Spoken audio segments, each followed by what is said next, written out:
What is up, you guys? It is your boy Syke here, coming at you guys with another video on perspective.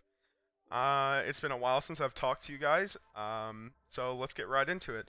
What today's video is going to be about is it's going to be a thumbnail tutorial showing you guys how we make thumbnails currently. Okay, so also all the project files for this is going to be in the description, so if you guys just want to change the text and use it for your thumbnail, that's perfectly fine. Okay, so I'm going to go ahead and show you guys. I'm not going to start off with a blank page or nothing. I'm just going to show you guys from this, all of our settings that we use, and just our general, I guess the way we execute things with our thumbnails here. So let me turn off all of our things. Okay, so usually what you're going to do is you're going to find a background image that relates to the game that you're playing. So this case is going to be Battlefield. So here is a background image that relates to Battlefield. We're then going to darken it up with a gradient map. Just one of the default gradient maps reversed. If you didn't have it reversed, it would be almost an inverted image. So we're then going to throw some text on there. I know it has a pattern on it.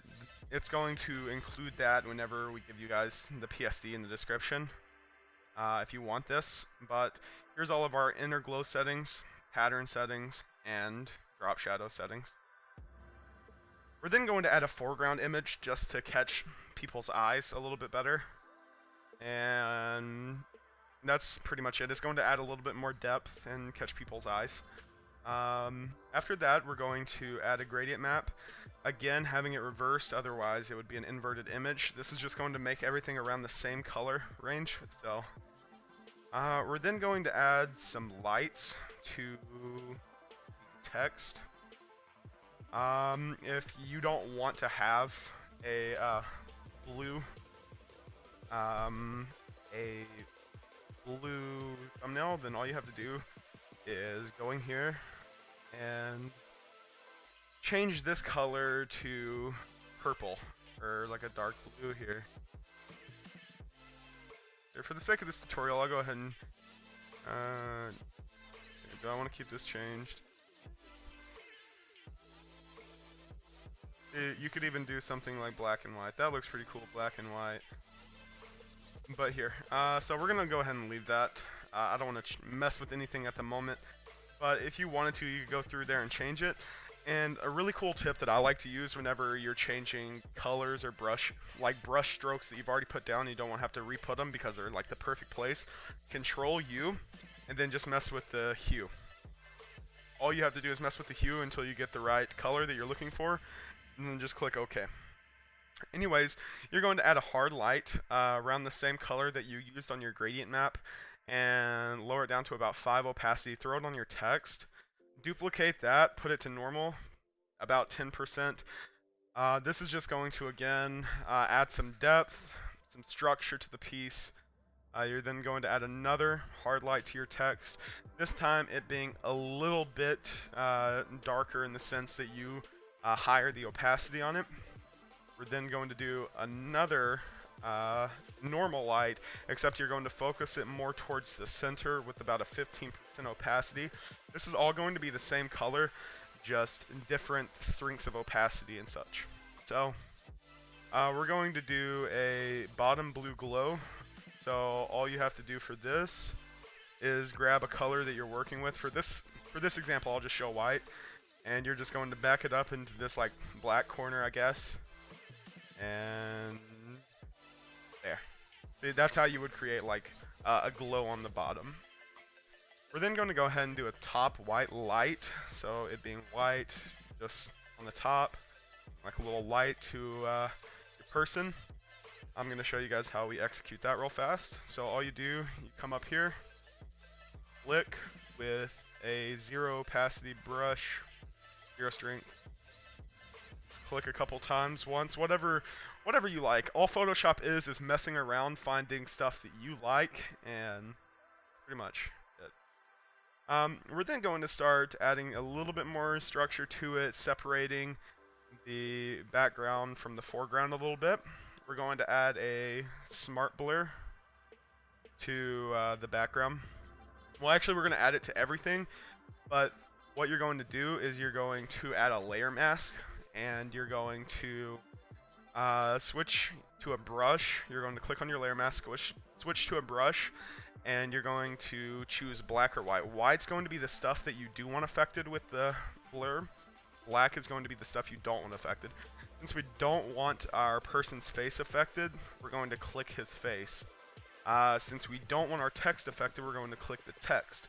If we did want the text affected, we would click white on it, and it would affect it.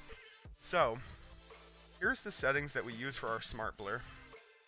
Radius of 2.0, threshold 25, low quality, normal mode. Here's where you're going to find smart blur. Right here.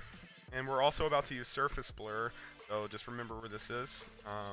All you have to do is Control or Command J if you're on a Mac, and then that's going to duplicate the layer. Whenever you duplicate this layer, all you're going to want to do is add a surface blur to it. And here are the settings that we use on our surface blur. So a 2 pixel radius, and a 50 threshold of 50. Okay, so after you've done that, all you're going to want to do is you're going to want to make a new layer. You're going to want to come to Image, down to Apply Image, and this is essentially going to give you an image that has all your effects compiled onto it, so they're not stretched out over a bunch of layers, it's just on one layer. You're then going to add a blur to it, an iris blur to it, and I'll show you guys where to find that. It's right here under Blur Gallery, so Filter, down the Blur Gallery, Iris Blur. Here are the effects, or the settings that we have for our iris blur. We have 10 pixels, and using the iris blur, we have 0%, 0%, and here's our light range that we use. Okay, so now we're about to get into a CC that we use on the piece. This is going to change the look tremendously. Here are the settings that we use on our exposure for the CC. Here are the settings that we use on the curves for the CC. Here are the settings that we use on the gradient map for the CC. I'm going to turn it on and show you guys what it looks like. As you can see, it changes the look tremendously. You could argue that it looks worse than it did before, but 9 out of 10 times, a lot of people are going to love this a lot more than before. So yeah, that's pretty much your CC. You're going to then apply the image like I showed you guys before, and put all your effects on one layer.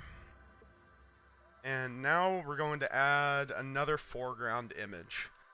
These are sparks that we have gotten off of Google. This is just adding another layer of depth and just structuring the piece a little bit more. It's going to be a little bit, I guess, more eye-catching than before.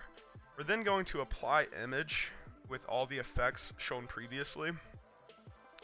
And then you can Command or Control J and duplicate it. And then if you have a program called MBL or Magic Bullet Looks, you can add this effect to it. We will include the settings that we used on our MBL to achieve this effect, but if you don't have MBL, you'll be fine. Trust me.